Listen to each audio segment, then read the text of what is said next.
Hey everyone, it's Natasha.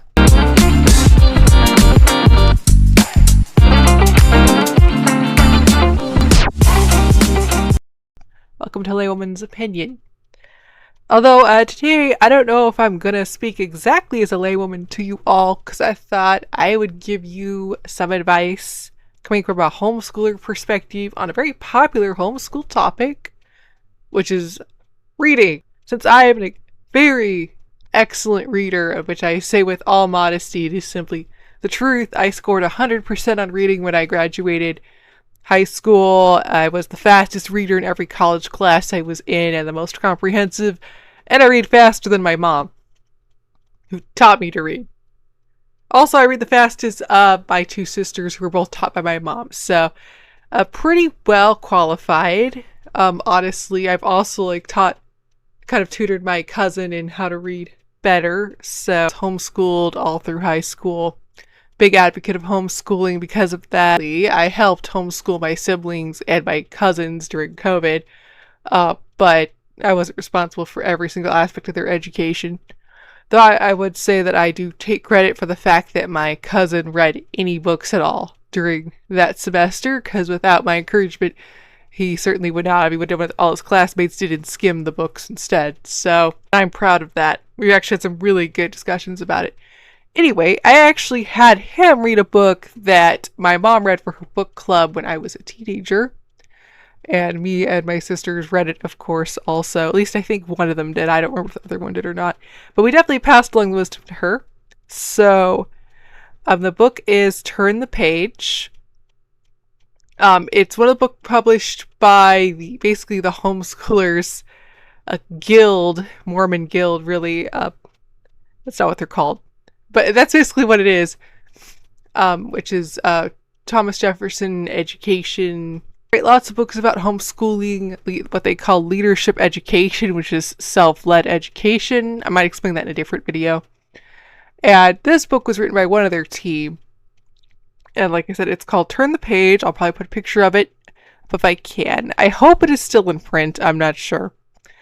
But if you can get your hands on it at a used bookstore, absolutely you should get this book. It's very simple to read. Each chapter about the topic is literally like 2 to 3 paragraphs long. So even if you're a slow reader, you'll have no problem reading this book. And even though I already did some of the stuff it suggested, even I learned something from it. And I read that when I'd already been an avid reader for years. So yeah, that's the book, and now let's get into the subject matter. The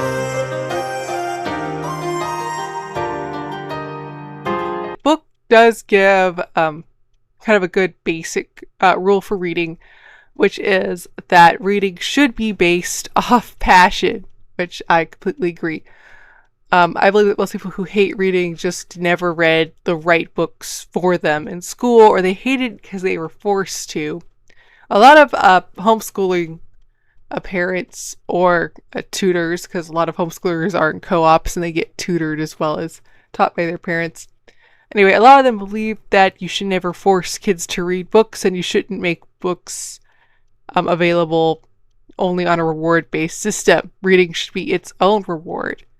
And my mom, fun story, hated reading all through high school and through college. She was taught with the sight method, which many people in public school are taught with, which is where you're taught to memorize words, and that's how you learn to read. It's possible to learn to read that way, but it's difficult. So when she was going to homeschool us, she wanted to do it right, and of course she went to conferences, she got advice from people she knew who were homeschooling, who she met there, and of course they stressed how important reading was to her, and she wanted to do a good job, so she decided she'd read to us. And she looked into alternate ways to teach us to read that was not the way that she learned. And she discovered this wonderful source that was called the phonics game. I was surprised when I went to college to find out that the phonics is actually regarded as with some scrutiny by many people, if only because they say it doesn't appeal as much to people who don't speak English as their native language. I thought that was a really stupid criticism when I heard it, because I thought, well, for one thing, it actually is still very helpful to learn it that way, and I am a language arts major, which is a totally useless major for pretty much everything except, of course, learning how people talk. And let me tell you, phonics is the method that they use to teach foreign languages to English speakers. It was used in French class, Spanish class. There's even a form of it in ASL. It's not very well developed yet. They're kind of still figuring out how to break it down into stuff that'll make sense to English speakers. But they do have a form that they are working on, a standardized form, I should say. So the thought that it's not okay to learn your native language with the same method is idiotic, in my opinion. And it's been proven to work far better than the sight method. Now, no method of reading is going to work for everybody. And there are some kids who just have a good mind to memorize stuff who may learn with the sight method very quickly. But for me and my sisters, especially my youngest one, that would never have worked. In my opinion, at least it would have made us hate reading. Now, the phonics game we used was literally called the phonics game. So it had video cassettes, radio cassettes my mom made us listen to over and over again. And it had games of flashcards, which you learn to play from it. And so at first it would cover alphabet sounds. Then it would cover vowels and consonants. It would cover the silent E rule. They called it the magic E rule. It covered other silent letters. It covered the untouchables, like letters that stay the same when they're surrounded by other letters versus letters that don't. It covered things like CH, CK. I forget what they called them now. They had a special name for it. But the principle, at least, stuck in my mind. They had one on oddballs, which is all those weird exceptions in English that are really hard to remember. Anyway, so it had 6 levels. So it took years for some of us to get through all those levels. But just to be clear, that I could read before I got to the last levels. It just was a matter of fully understanding like all the pronunciation and grammar rules that was kind of still lacking. And then we had other material for grammar later that was really good. I really recommend Painless Grammar if you're going to learn grammar on your own. Even if you learn grammar in school, Painless Grammar explains it so much better. It was an excellent source. It was actually kind of fun to read, which is hard to believe grammar could be fun, but it was a really fun, well-written little book. Even so, it wasn't an overnight success. She started me when I was about 6. It took me about a full year to get to where I read independently. And then it was really only because she refused to read aloud my favorite chapter books to me anymore, which were the Chronicles of Narnia and Little House books. My mom actually read all those books to us while we were still learning to read, even before we learned to read. And once she had us hooked, I don't even know if she thought this out ahead of time, but I guess it was a burst of inspiration. She told me, just go read it yourself. And now they'll tell you that a 7-year-old probably couldn't handle a book that long, but nobody told me that. So I went and picked it up and I read it myself, and then I read all the rest of the books. And then I continued to read chapter books. Some of them were actually, now I look back, a little definitely harder than I would have expected now a child my age to understand. But that's just because, of course, kids my age now usually don't read at all voluntarily, so... Anyway, so right from the start, what my mom instilled was not only a grasp of reading that was very different from the public school model, although I do think some public schools may use it now, but back when, she was learning, they did not use it. She actually got better at reading herself, she said, while she was teaching us to read, and she said it became easier for her. So even though she'd already been reading for years, her brain relearned some of the rules, and it made it faster. Now, she's still not as fast as me, but... I think for a woman who is in her 30s, relearning how to read, that's pretty good because your brain is not as adapted to language at that point. So that it worked for her, it says that my mom is a very word-based person. I think that probably helped. And so am I. So it probably helped me as well. But even my youngest sister, who didn't really start reading independently till she was closer to 12 years old, actually. We got her to read a little bit before that, but that was, I think, when it really took off. And she hated doing the phonics game. My mom made me and my other sister practice with her because she didn't even have time to do it with her all the time. And it was boring, I admit, once you kind of had played it several times. And we just weren't sure our reading wasn't taking enough, and now you probably would take that child to a specialist, but my mom didn't want to do that. So we just kept trying, and then something clicked, like when she was about 12 to 13. And she now can read at the same level as me. She is much slower than the rest of us at reading, and but I mean, she's very smart. She's just smart in it. She processes better with sounds and pictures, but she can now read at a high level, even though she's slower. But she reads complicated books now, and she really enjoys them. No comprehension issues whatsoever. So instead of getting diagnosed as dyslexic or whatever they would call it now, word processing issue, like we just taught her to be persistent, and eventually she overcame it. Now, I'm not denying that dyslexia is real. I know it is. I know that there are people who do have legitimate word processing issues, but I just think that my sister's whole case proves that some people it just happens slower. What I really like about the people who wrote the book Turn the Page, as well as other books about homeschooling that we used, was that they really stressed that every child is different, and that's why homeschooling should be personalized. They said it's normal for some kids actually to not learn something as fast as other kids, and that's okay, because they'll probably learn something else faster.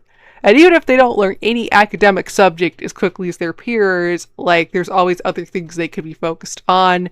And usually if you wait till they're interested, they'll make up for lost time. They actually have levels of learning. I'm not going to go into that here.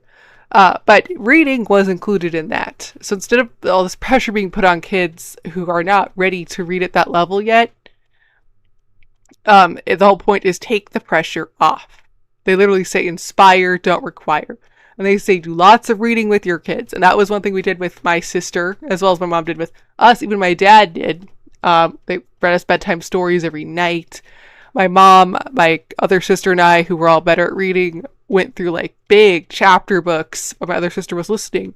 And eventually it was the same thing. We told her, you could always read it yourself. And it took longer, but she did. Meanwhile, I went on to read books that were too complicated even for my mom to really want to read. Like, my mom actually, to my surprise, to this day, still has not read a lot of C.S. Lewis's nonfiction, theological writing. And I started reading that when I was 14 to 15, and I loved it. And now it's super easy for me to read. And she still does not understand why she loves his fiction, but she does not understand why I don't find his nonfiction really dry. And I'm like, well, because you taught me to love reading. So I saw it. I didn't see it as impossible. I just saw it as a little more difficult, but I got used to it. And that's really made college easier for me. I tell people now, like, who are going to start college, I say it's every class, it's about how fast you can read and how fast you can write. And if you can do both those things fast, you will pass every class probably easily. They do, of course, accommodate people who have a hard time with that, but all those accommodations do take less time than just being good at doing it yourself. And I knew exactly how to time myself because I had practiced writing and reading so much as a homeschooler that I knew exactly how long it took me to do an assignment. Reading. So about your level, that is a very important part of it. And I think I couldn't stress that enough. If you're a parent thinking about homeschooling, I'd say be prepared to let your kids work at their own pace. Some homeschool parents try to imitate the schedule of public school, and that works well for some kids, especially if you have a co-op maybe where they can work with their peers, and you have it focused maybe on one subject at a time. But most co-ops don't imitate like public school. They don't have as many subjects altogether. They usually only a few subjects are covered by co-op. The rest are done at home, which I think works better.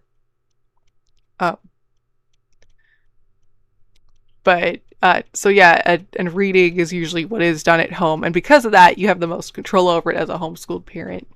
Even if you are a public schooled parent or private schooled and you're considering implicating some more homeschooling into your children's lives, even if you're not pulling them out of school, I absolutely recommend trying all of this because I've heard that a lot of people whose parents like did this, even if they didn't take them out of public school, it still greatly improved their comprehension.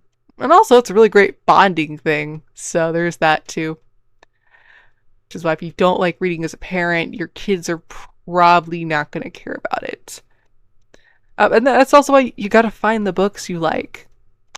Which I'm going to transition now to talking about how to figure out what books you like and is it important to read books you don't like as well.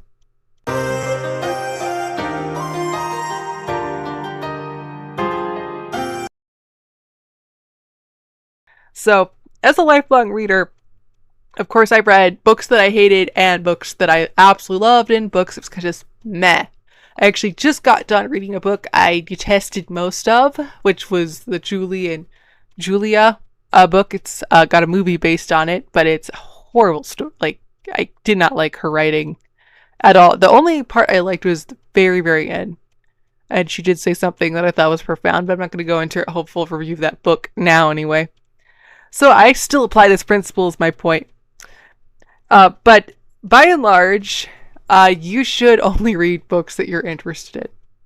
Now, when I say only, I mean that not that literally only, but that should be the bulk of your focus. I don't know if I want to assign a percentage, but I'd say probably at least 80% of the books you read every year should be books that you really like. Which is why rereading is totally like, okay. Some people don't reread books. C.S. Lewis, who's a genius and a very famous writer, you probably have heard of him, said that he couldn't imagine anyone ever really enjoying a book who didn't want to reread it, and I completely agree with that. With the exception of Les Miserables, because even though I did enjoy parts of that, it's like 1,300 words long, and I swore I would never read it all the way through again once I finally finished it. But that's Victor Hugo's fault for being a massive overachiever when it comes to writing and writing a lot of unnecessary stuff. So you have to know your taste. And of course, the only way to know your taste is to try lots of different genres. I personally really enjoy historical fiction, fairy tale retelling fiction, and then nonfiction. Usually that's either theological or just kind of social commentary. I also do like some self-help books, though. I've kind of grown out of reading those as much now that I'm not a teenager, but I read them a lot when I was a teenager.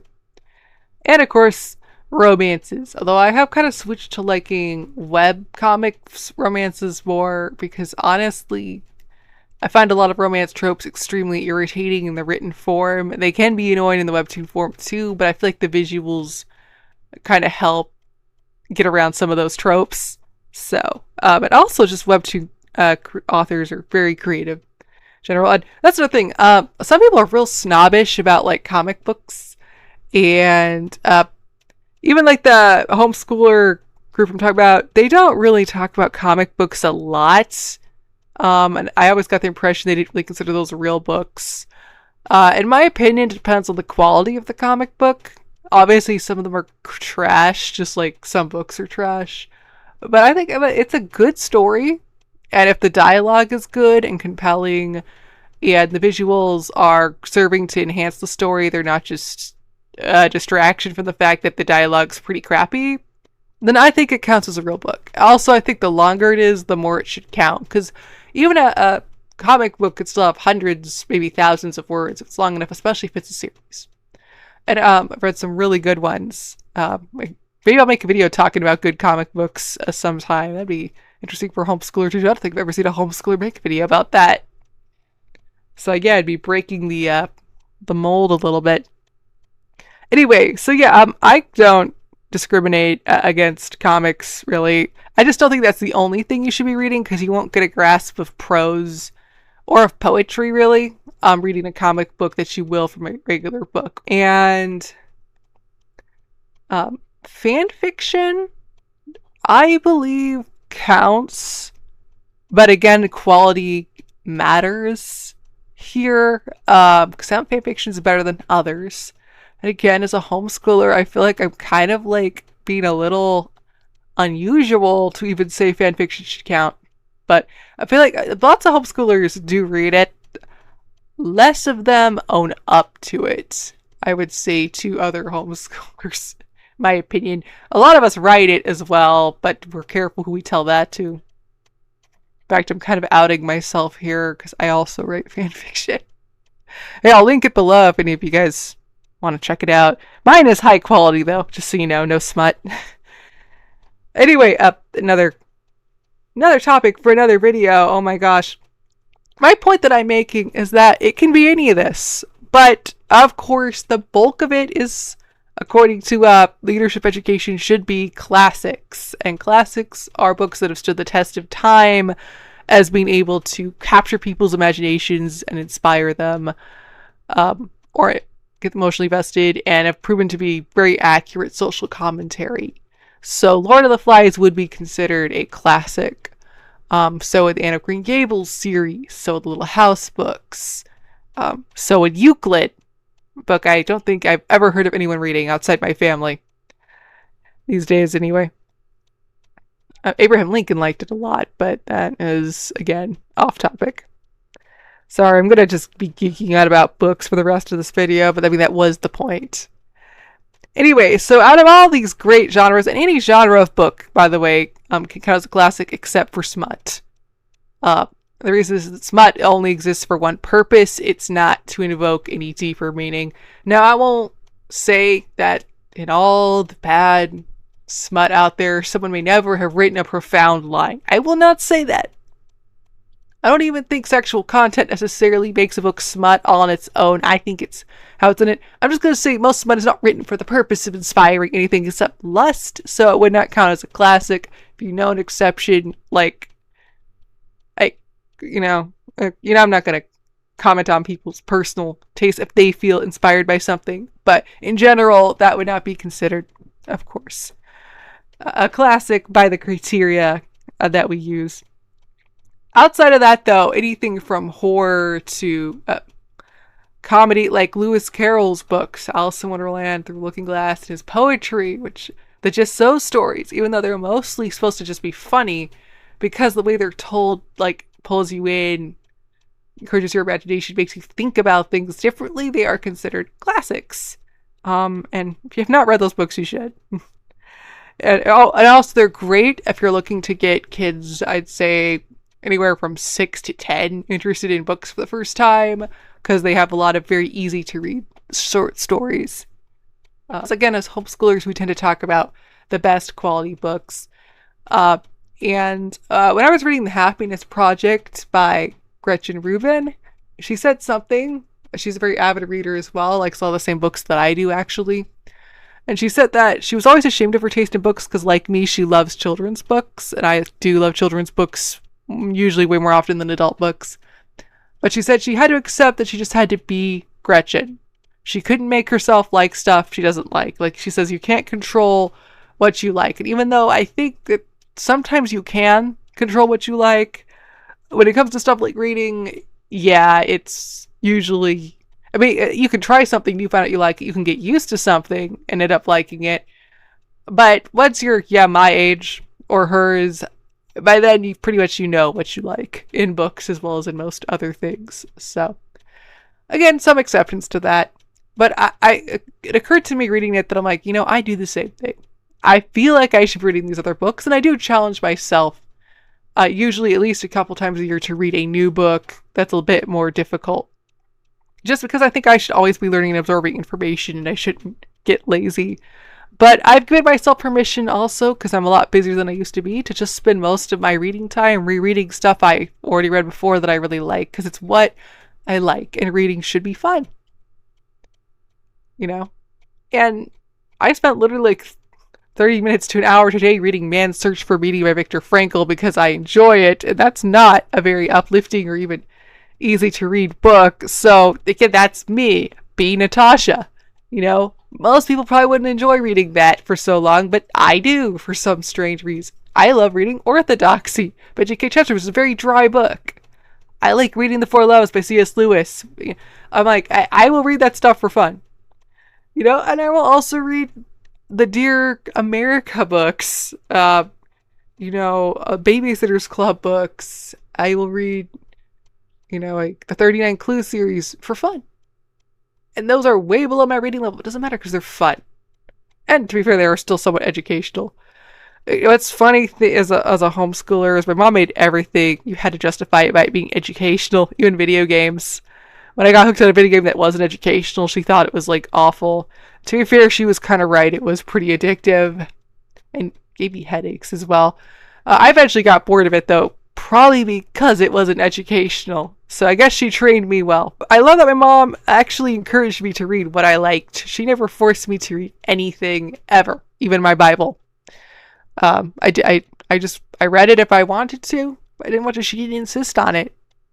She never insisted I read any of her favorite books. She recommended them, especially if I was going through something difficult emotionally, and she'd read a book she thought would help. And a lot of the times it worked. So that's why I believe in reading what you enjoy, because that was what will make you want to read more and more. And once you expand your taste, you may enjoy many things.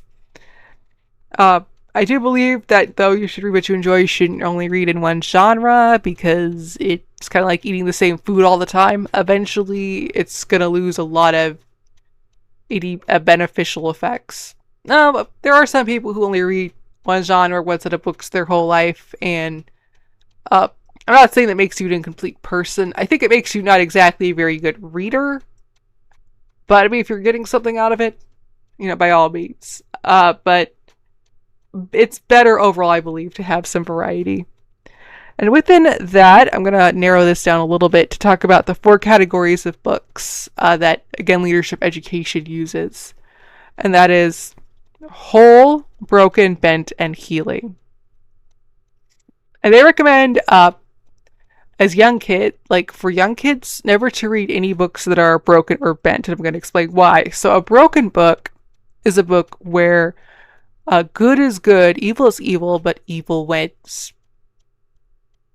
Even if it doesn't win, all the time, it wins, more than good. Lord of the Flies would be a good example of this. So are the first 2 Hunger Games books.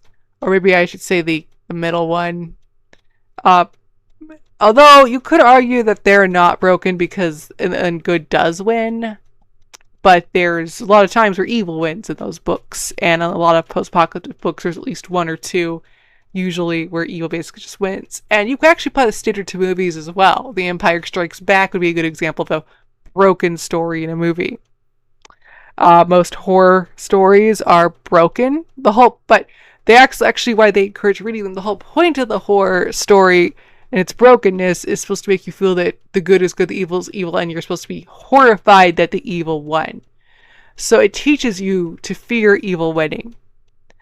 I don't read horror personally anyway, but I do know horror stories. I don't like to experience them myself because I'm very sensitive to that. I watch intense stuff sometimes, but I think the closest to horror I've ever gotten is a thriller. And I'm 100% okay with that. But I do understand at least the principle of it. So if you can tolerate reading horror, you want to pick good ones, obviously, not just ones that are total trash, because in every genre there is trash. But yeah, so it's good to read it, but they do recommend the experts not introducing that to children until they're older, probably at least older than 8 years old. No broken books. Bent books, they recommend not reading at all, unless it's for the purpose of criticism, because a bent book is where good is evil and evil is good. In my personal opinion, there's a lot of books that fall into this category in more modern genres, because they really try to redefine good and evil now in a lot of genres. I don't know if I can name anything specifically because honestly I avoid books like this. But I also may just classify anything that ultimately glorifies behavior that shouldn't be glorified as bent. Even if the whole book isn't that way, you could at least see that aspect of it is. And sometimes books that didn't used to be considered bent in the past might be considered bent now. Like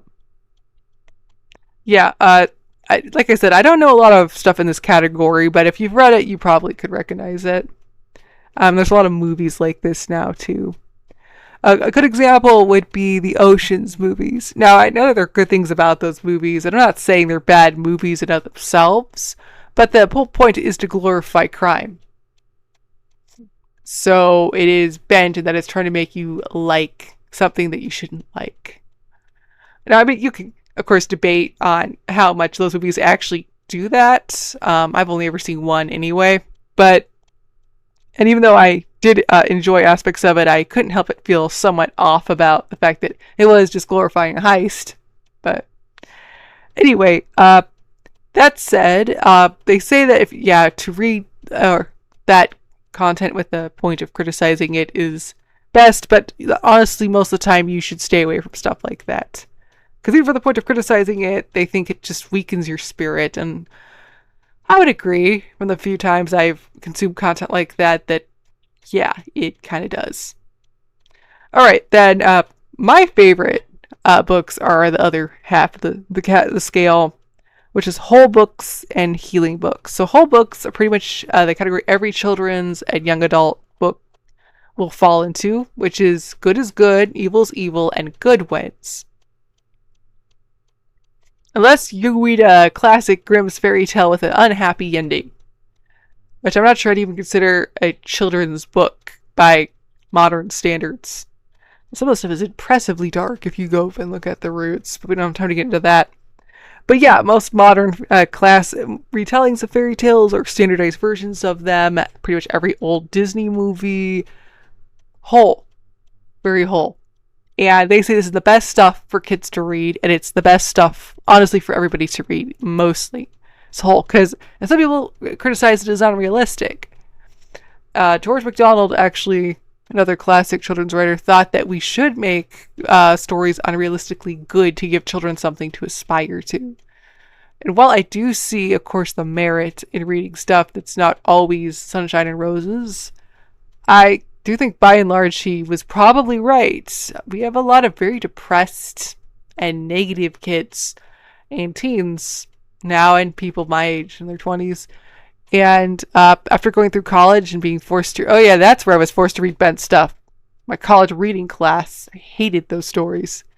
I think I only enjoyed one in the entire course of the class. Anyway, so yeah, because you're forced to... we put so many negative stories on kids now.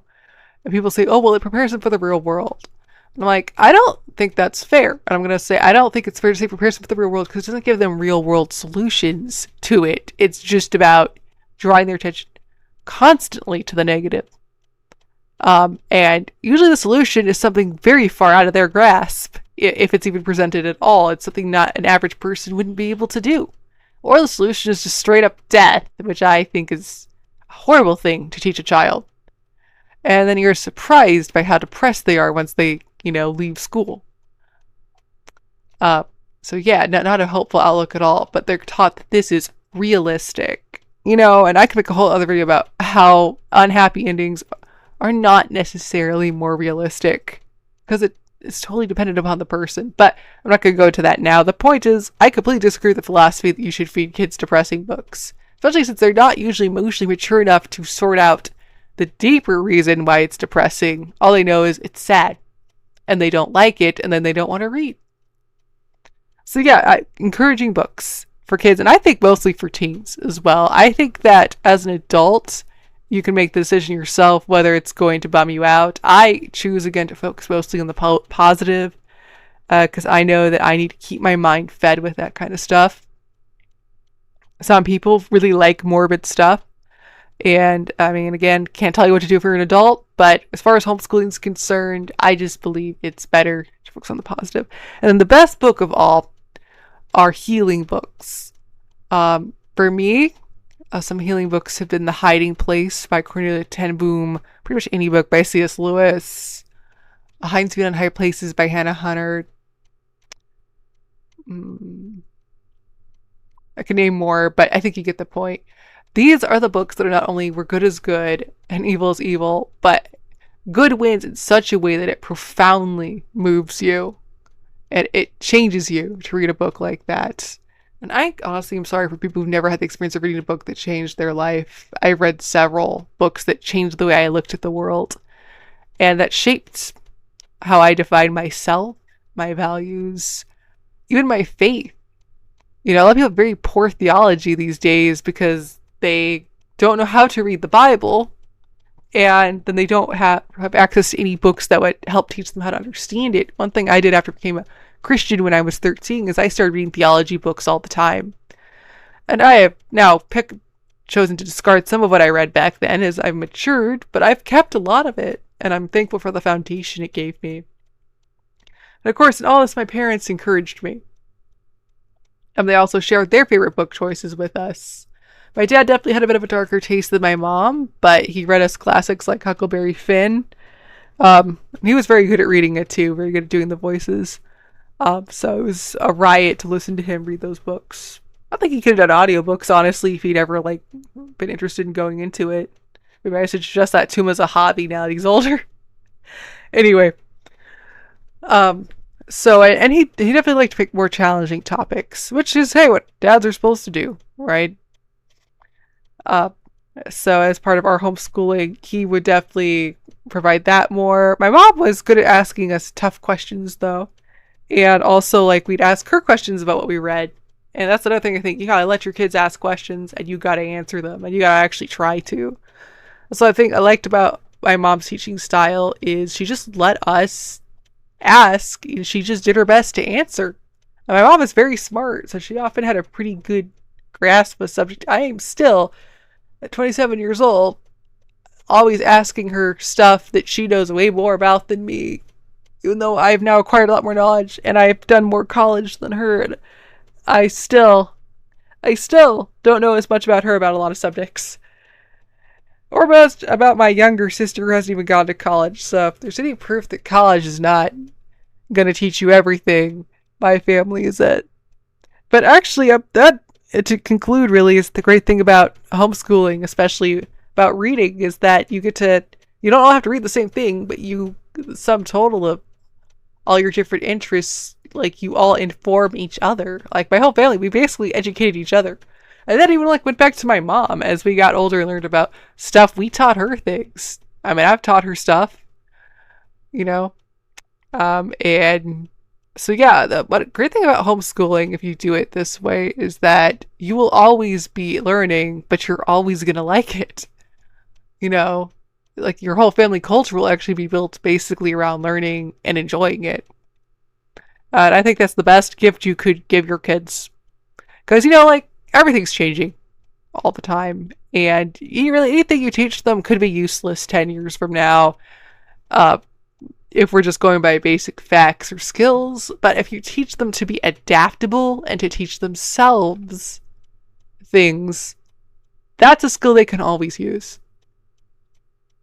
And I believe that starts with reading, at least for most kids. There will be kids who are exceptions to that, and you definitely can find resources for that as well. But that's not my experience, so I can't really speak to that subject. And I think I'm going to conclude here. I hope this was interesting for you. If you have any questions about anything I talked about, any of the resources I mentioned, please leave a comment, and I'll be happy to point you to them to the best of my ability. You guys have a great day. Bye!